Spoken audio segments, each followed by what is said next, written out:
My mom and I were invited to attend the Hall of Fame annual banquet and induction ceremony when Linda Thomas was inducted in 2015. Linda's a former coach of mine when I was a junior player and has been a good friend of my mom's for many years.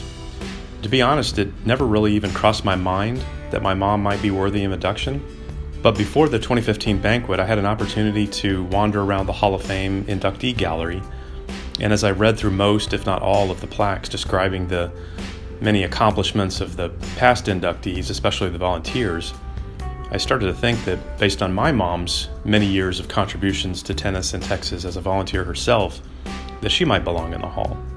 And because of the kind of person she is and what she's done for the game, I had a feeling that gathering a meaningful set of recommendation letters was going to be pretty easy, and everyone I spoke to was more than happy to help.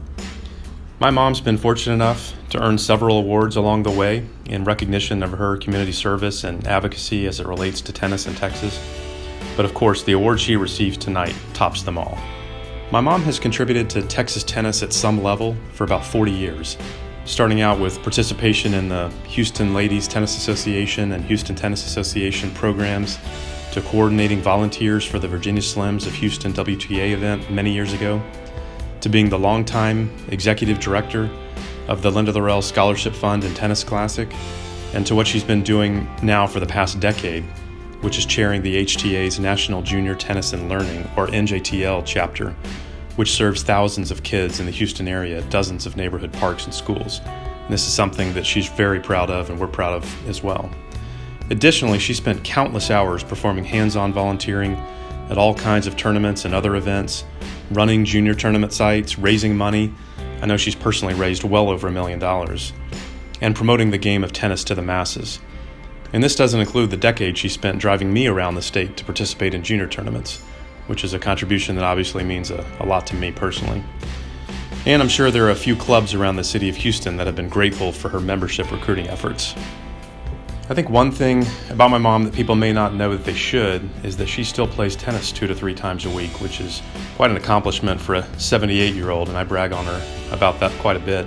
She even sets her alarm to get up at midnight to make sure she's able to reserve a court at the right time.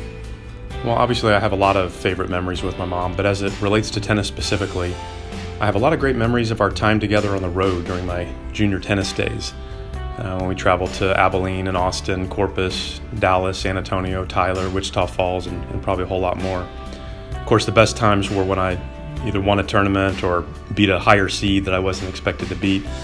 And I could tell, and I just knew how proud she was of me when I gave it everything I had and grinded out a win. What one word would I use to describe my mom? I think I'd have to go with passionate. She's passionate about the kids she works with. She's passionate about the game of tennis.